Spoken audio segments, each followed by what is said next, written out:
powerful hurricane is moving in fast from 100 miles at sea. In hours, it will strike land with devastating force.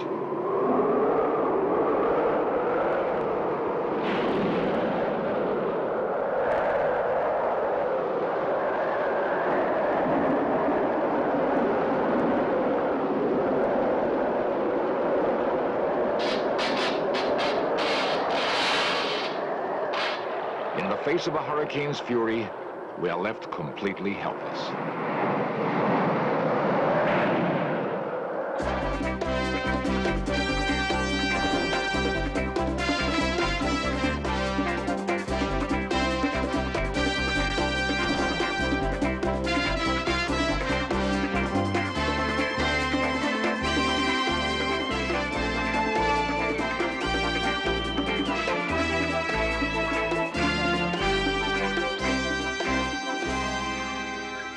From space, a full-grown hurricane appears as a giant pinwheel of swirling clouds.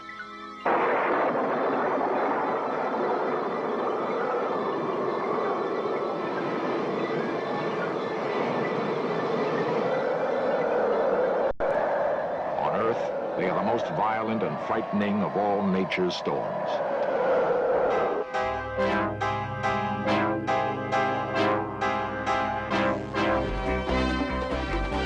This series presents information based in part on theory and conjecture.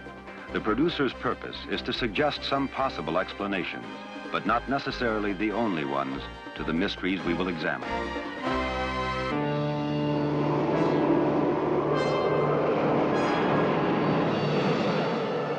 Since the 1930s, the daring work of newsreel cameramen has allowed us to glimpse the violent power of hurricanes.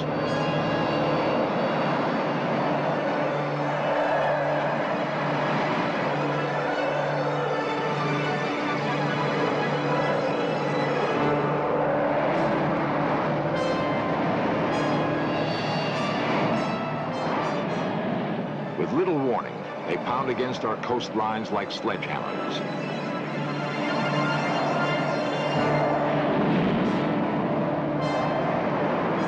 In their unpredictable rage, they lash against anything that stands in their way. The destruction to property is enormous. Their toll in human lives is massive.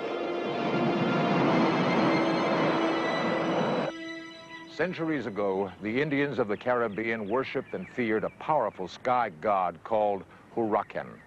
Today, the storms we call hurricanes demand an equal respect. They remain the largest, most powerful storms on Earth, and their uncontrolled fury can still inspire both awe and terror. Tuesday, August 4th, 1969. An orbiting weather satellite spots a small patch of turbulence in the mid-Atlantic. The rainstorm is one of 100 that form every year over the ocean's tropical waters. The warm sea creates funnels of air that billow up thousands of feet.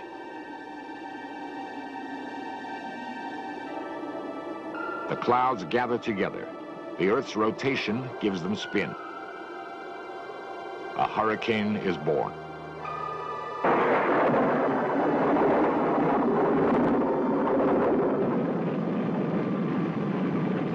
On Thursday, August 13th, a team of Navy hurricane hunters flies directly into the storm. Hotspot on.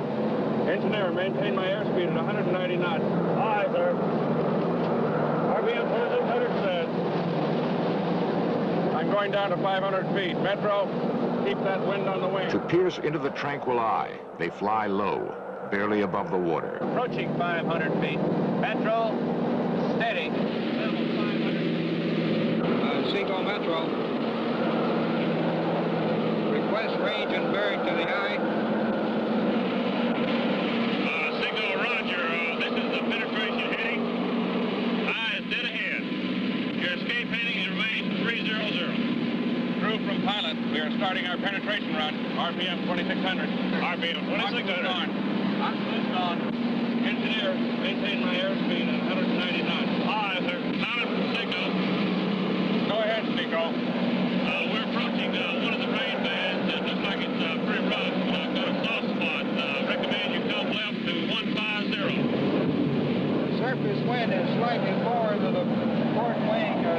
10 degrees, 120 knots. Pressure is dropping rapidly.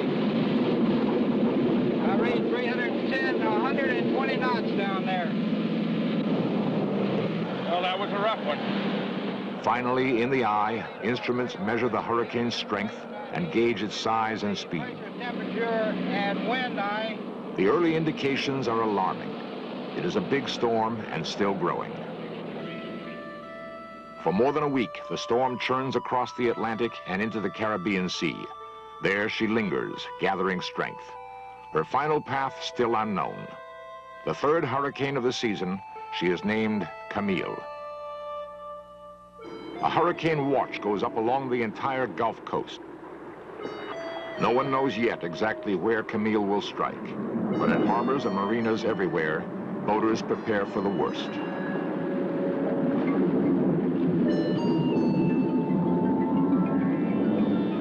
Suddenly, the message goes out. Camille has made her move.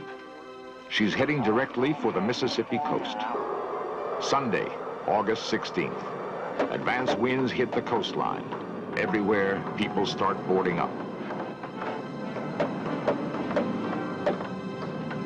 More than 50,000 people take the advice to leave, to evacuate upstate and find safety inland.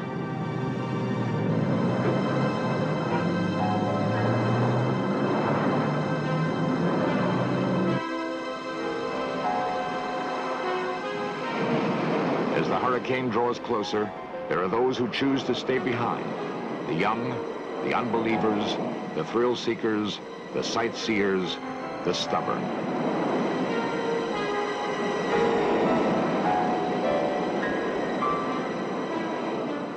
By afternoon, the winds begin to roar.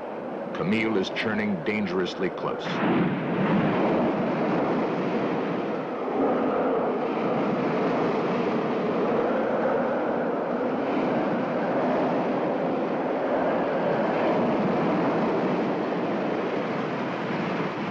Some now attempt a last-minute escape. For most, it is too late. The roads are blocked or washed away. In the drenching rain and wind, levees collapse, flooding entire towns.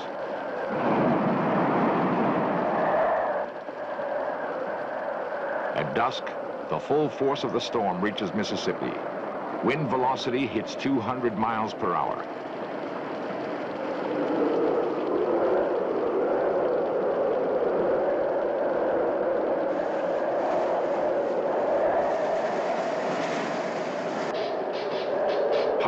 Are falling, starting fires.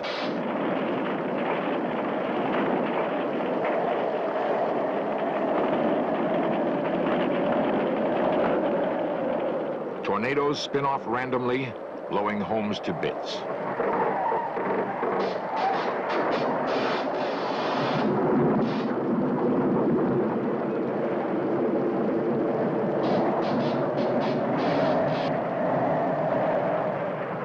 At midnight, a final blow.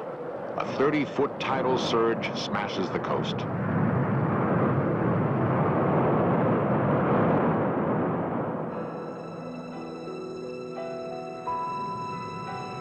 Miraculously, some survive.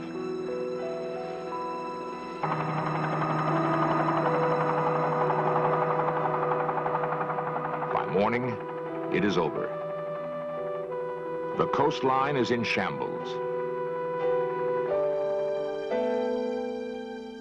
Entire towns are wiped away.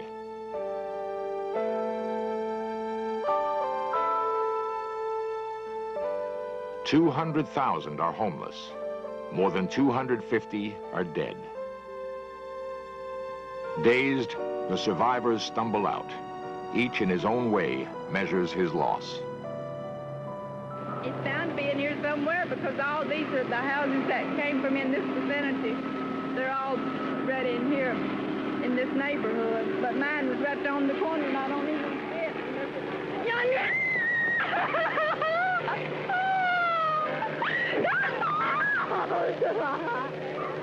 That gray one yonder, that's my house. And my house was under 12 feet of water. And I've seen about all my family has had destruction of their homes.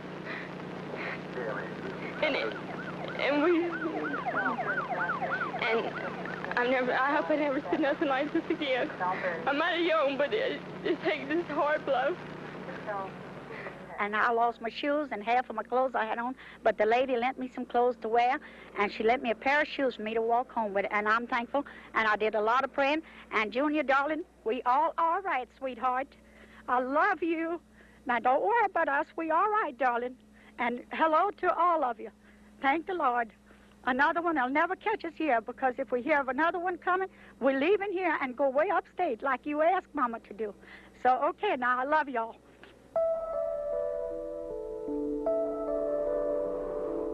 In its sheer destructive intensity, no storm in recorded history has matched Camille. It was the greatest storm of any kind to ever affect this nation. Inevitably, there will be others. Miami, 1965. The early winds of a coming storm offered some residents an opportunity to play.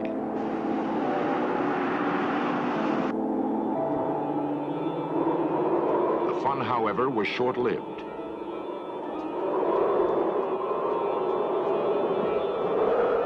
Roaring quickly toward the coast was a hurricane named Betsy. It was the first to threaten eastern Florida in several years.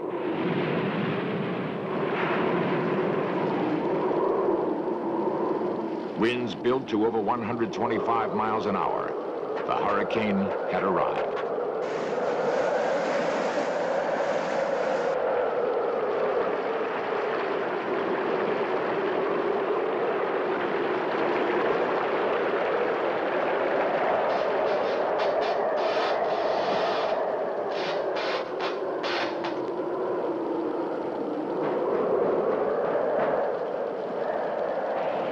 The storm pushed tons of water into Miami Beach.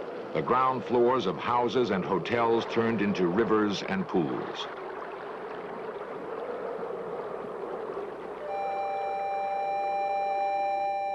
Before dawn, it was over. A freighter had been tossed onto the beach, but altogether, Miami was lucky. The brunt of the hurricane had hit to the south. Miami had only been brushed.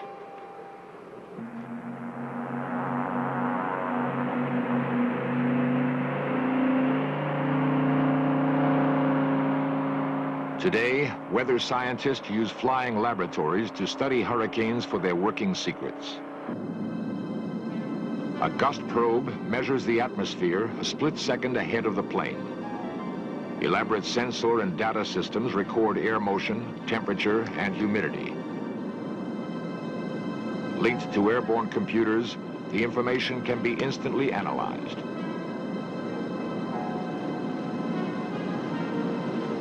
We still lack an exact knowledge of how and why hurricanes form, but we are constantly learning more about their complex functioning. Discoveries made on experimental reconnaissance flights may someday save countless lives from the most violent storm on Earth.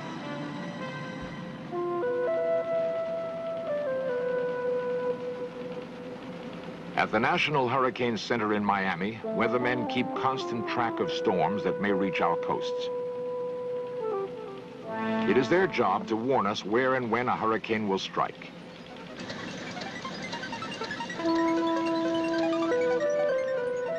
A huge coastal radar net is but one part of the center's hurricane detection and early warning system. A flow of weather data from satellites, ships, and remote ocean buoys is instantly analyzed for potential danger.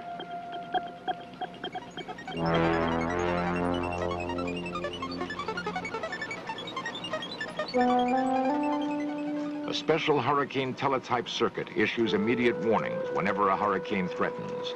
Sudden changes in a storm's path are reported at once to those in danger.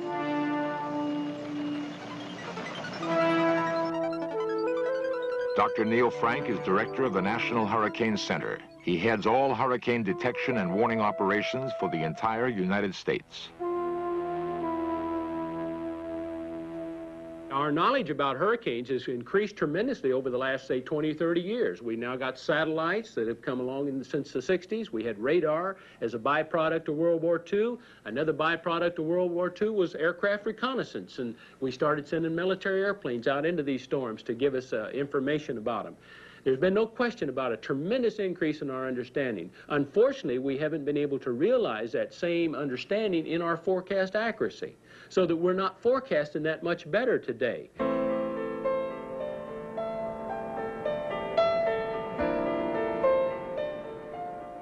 Miami Beach, a comfortable place in the sun that in recent years, like the rest of the coastline, has attracted large numbers of new residents.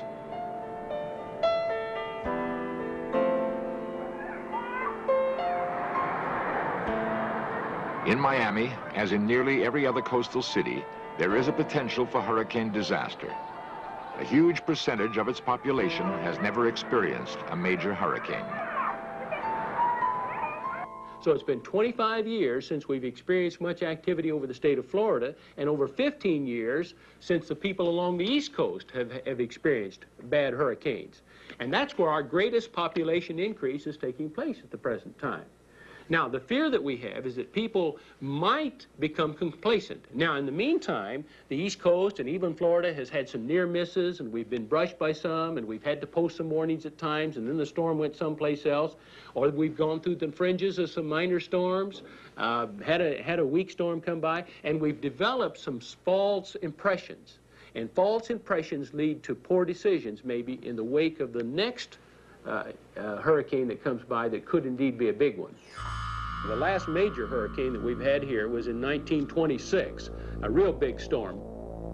On September 17th, Miami was devastated by a direct hit. A hurricane of unparalleled power lashed at Miami for 11 hours and left the city destroyed.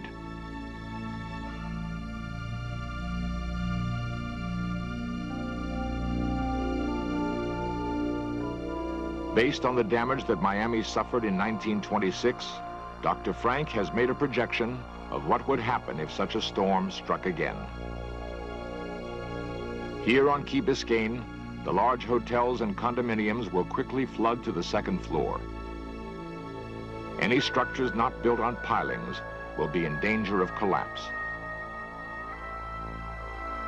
As the hurricane sweeps in, the rest of Key Biscayne will go completely underwater. Most smaller dwellings will be flooded or submerged under the churning storm. People who do not evacuate in time will have little chance for survival.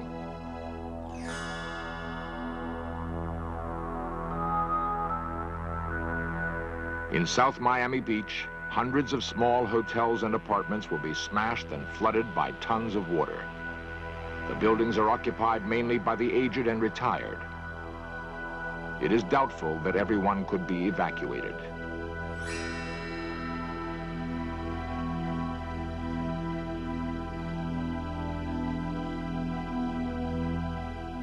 Facing directly into the path that a killer storm will take are the large and famous hotels of Miami Beach. Those that have been strongly built will survive even the biggest storm. Yet staying inside to weather it out could be a nightmare.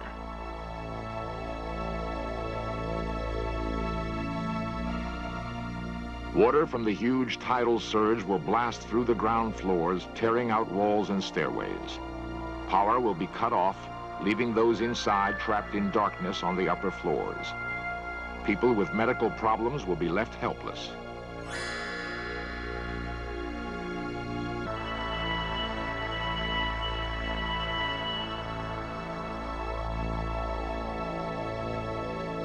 In the rest of Miami, flooding, severe winds and tornadoes will damage or destroy thousands of buildings. The death toll could be enormous. Yet knowing what might happen, will Miamians evacuate if warned? Oh, well, I think I'd pay pretty much attention to the weather reports, and if I got enough warning, I'd try to leave. I don't know. I think my instinct would be to hide under a table. But I'm from New York, and I've never been in a hurricane. And I guess I'd probably want to run right out in it. Well, if they're on the water, they'll evacuate, but if they know they're comfortable, nothing's going to happen. then they'll stay there, and it's a good reason to have a party. In 1969, despite numerous warnings that Hurricane Camille was on the way, 28 people gathered in a third-floor hotel room to have a hurricane party. The Hotel Richelieu in Mississippi did not weather the storm. Of the 28 partygoers, only one survived. An 8-year-old boy floated out of the third-story window on a mattress.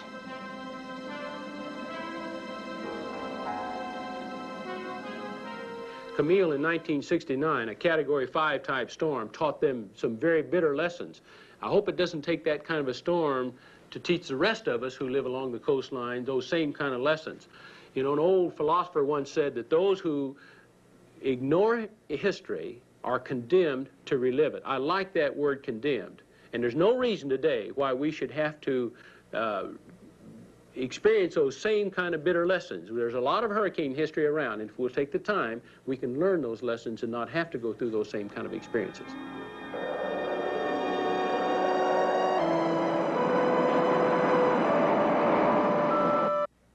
The recorded history of hurricanes compels us to respect their awesome power.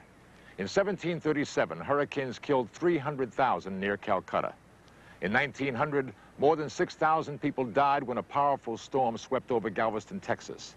In 1970, on the coast of East Pakistan, a single storm killed nearly 500,000 people. Today, we still know very little about how hurricanes begin and exactly what forces determine their paths. For now, at least, if threatened by their fury, we should heed the warnings of the past.